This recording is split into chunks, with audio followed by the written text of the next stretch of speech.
Now we're going to turn things around a little bit and let's focus first of all on the story around Fitch rating of Nigerian states. Of course, they have re-rated, or rather updated their ratings on Lagos, Kwara and Kaduna states, and the rating agency has revised the state of Lagos national long-term rating to positive from stable and affirmed its AA rating, citing improvements in transparency and debt management. Joining us on the line to review the rationale for the ratings review is Rafael Carnevali. He's the senior director at Fitch Ratings. He'll be giving us his thoughts on that. Rafael, it's great to have you on our show, and maybe a good place to start is to get a sense of why Lagos was the only one that you've re-rated as or rather you have put this you have updated the outlook for the state as stable, as positive. Hello, rather. Good afternoon. Well, Lagos was revised yesterday. Yes. And it got a positive outlook from stable, but yes, we are monitoring all other states, so over time other outcomes may come from Rivers, Akwa Ibom. As for others, we withdrew the rating of Kwara because the state opted no longer participate in the rating process. Right.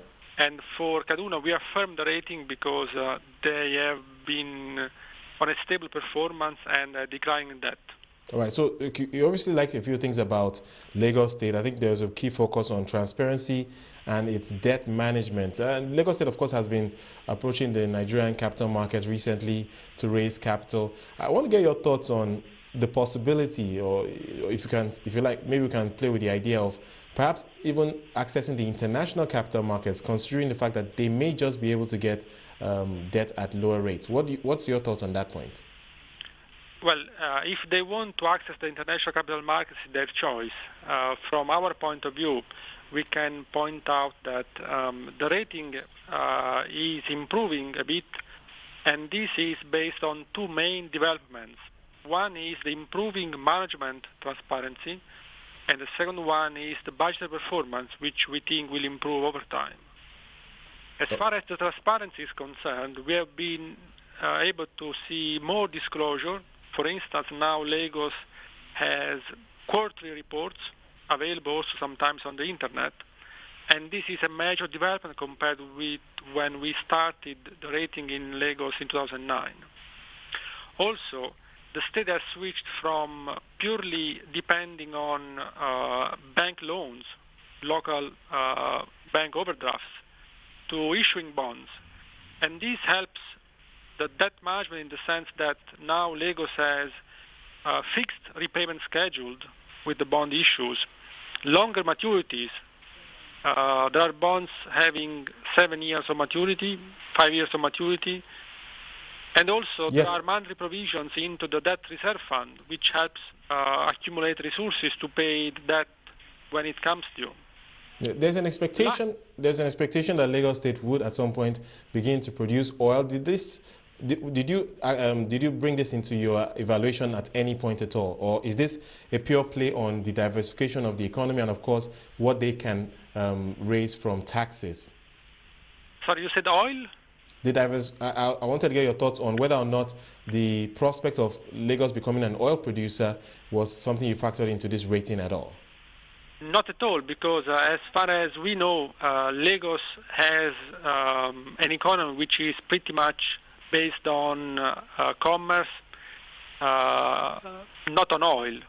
If it comes, well, it will add to the diversification. But we didn't take into account oil revenues specific for Lagos, on top of those that it already receives from the federal locations. Okay, you just mentioned that some states appear to be discontinuing participation in the rating.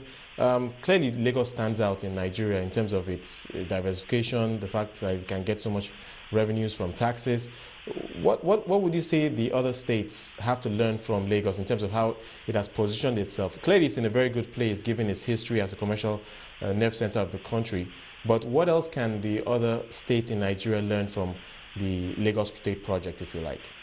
But some of them are really learning from Lagos, or anyway learning from the push that the federal government is exerting on them to increase the internally generated revenues. For instance, Kaduna has shown a steady growth in taxes is not as big as Lagos, but anyway, for a state which started with internally generated revenues very low in the past, we really appreciate the development.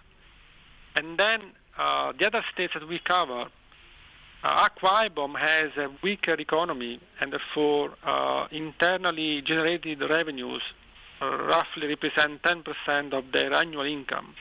But in Port Harcourt, in Rivers, the situation is a bit in the middle between Akwa Ibom and Lagos. Their taxes represent roughly 30% of the annual income. So states are really pushing on tax collection to diversify their revenue source. Of course, when you have the partial removal or the full removal eventually one day of the fuel subsidy, this will for a while increase the dependence on oil.